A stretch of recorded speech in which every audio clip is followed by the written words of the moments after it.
Johnson would sometimes hear faint chanting carried on the wind from the direction of the Blackwood residence. One evening, while taking out the trash, Tom Johnson saw a flickering light in Mr. Blackwood's window.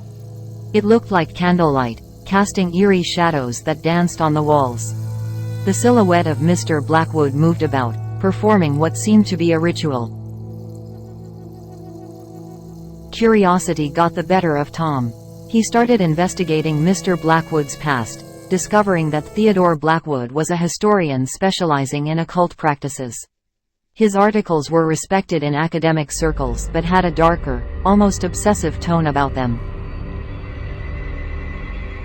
One night, Tom's wife, Sarah, woke up to find him missing from their bed.